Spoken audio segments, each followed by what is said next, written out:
Hi there, welcome to Neppy Invests.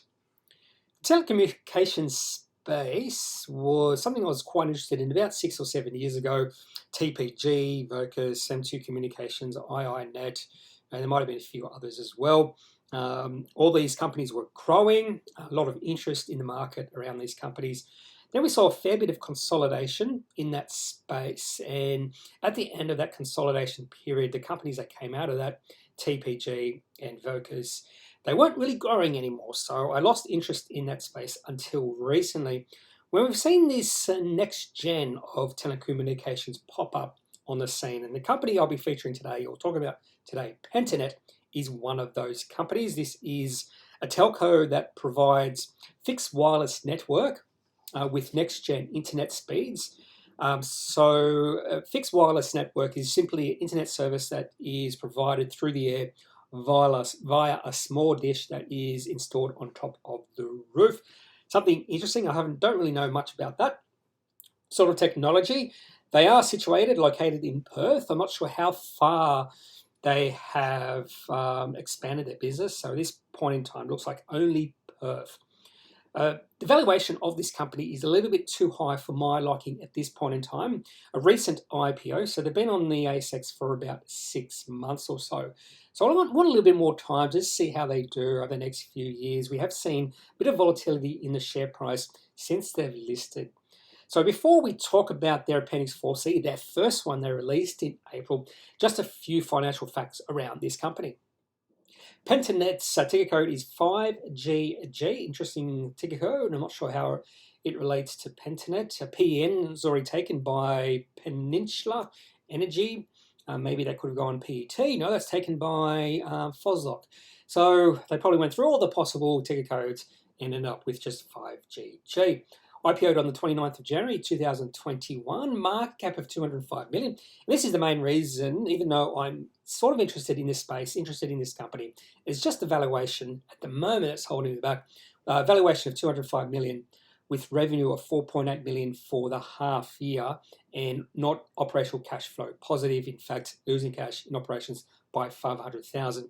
Definitely a company to keep your eye on. If we do see significant growth in the revenue, they become operational cash flow positive. This definitely could be a company that grows in the future. If you want further information on this company, they released their Appendix 4C on the 22nd of April.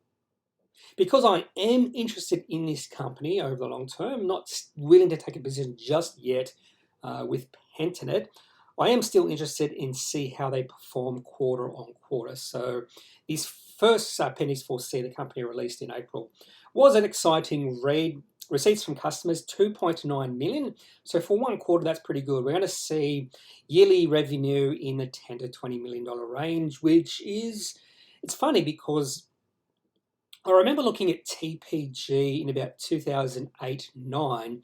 They had something like $400 million of revenue. They were operational cash flow positive, profitable, but around that time, their market cap was actually lower than Pentanet's market cap right now. So you can see how times have changed over the last 12 or so years. Back then, I remember looking at TPG and just thinking, oh, maybe not yet. Maybe the valuation is not quite there. They weren't growing. The revenue wasn't quite growing quite strong enough, and I just held back. So times have changed, particularly when you look at the valuations of TPG back then, compare it to Pentanet, and you just see the comparison of the revenue of the two companies. Times have definitely changed, and a lot of people will argue it's all about interest rates. But I would argue back, well, more than likely interest rates will increase in the future, not decrease. Anyway, back onto the story. Pentanet's receipts from customers for the quarter, $2.9 million, and they were not operational cash flow positive for the year. In fact, they lost cash in operations by 1.7 million. Because they did IPO during that year, or during the quarter, they did receive some money through the listing. So they've increased cash in the business from 6.3 million to 16.3 million. Usually at this point in the video, I show you a receipts history of the company. Unfortunately for Pentanet, because this was their first Appendix 4C, there is no history to show you.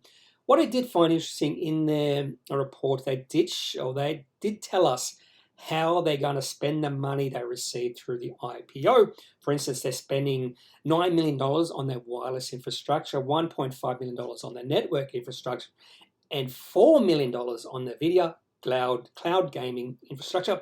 I'm not exactly what that is, but it does seem like it's a little bit different than other telcos are doing. And then $6.5 million of working capital and administration, which is, I suppose, an evil necessity of any business. But I prefer companies to spend money on things that's going to grow their business in the long run. So they are spending a fair bit of money on that. So about $15 million on infrastructure, which is going to be very important for this company to grow in the future. Onto the chart for Pentanet. And even though they only listed on January 29 of this year, so only 5 months of charting here, you still can see some short-term trends at play. Share price of Pentanet has been volatile over this period.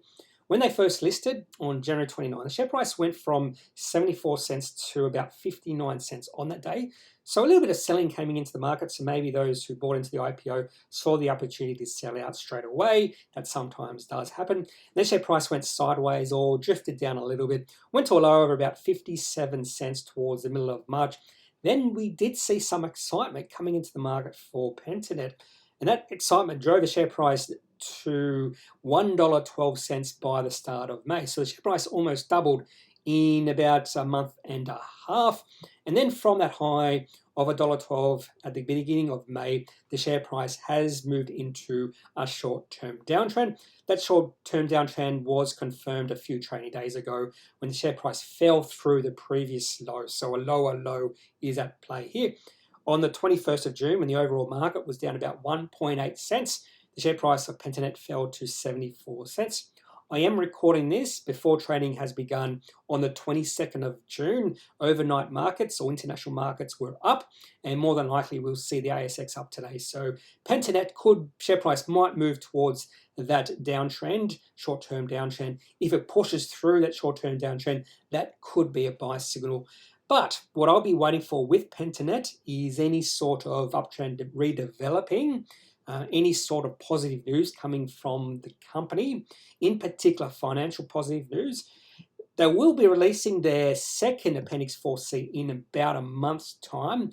If that Appendix 4C does show they are operational cash flow positive, that would be some good news from the company. I'm not expecting that. I'd say the market is not expecting that either. So if there are some unexpected happenings in that Appendix 4C, like they are operational cash flow positive, that could put a bit of a booster rocket up the share price. So that's the sort of thing I am waiting for with Pentanet, is some positive financial news coming from the company, particularly because their valuation right now is a little bit rich to my liking, or for my liking. That is all I have for this Appendix 4C for Pentanet, Perth-powered internet.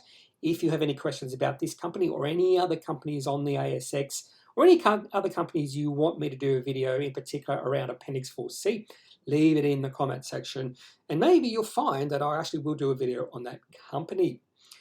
Last thing I should say is I'm not a financial advisor, so if you do need financial advice, make sure you seek out someone who is qualified and can speak to your own financial needs. That's all for this video. Have a good day. Talk to you later. Bye.